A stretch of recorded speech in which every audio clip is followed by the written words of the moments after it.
Isang salpak ay 8 rounds. 8 rounds.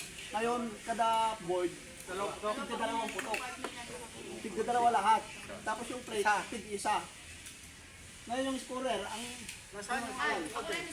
ang scorer yung dalawa doon. Pag dalawang tigpa 5 points. Ano gagawin ko? Paano gagawin ko? Yung scorer, ang dalawang plate. Ayaw ka lang daw. Basta lalagay ko. Naguhit ka lang ng guhit. Ano ilalagay ko? Baba, pag tumama sila.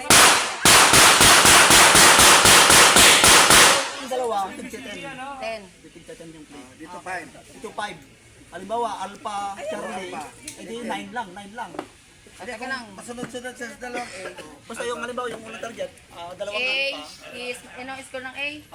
5. Ang C, 4. 4. Ang D, 3. Plate, Play, 10, 10. 10. Eh, ganyan ang Copy. Ikaw na, una.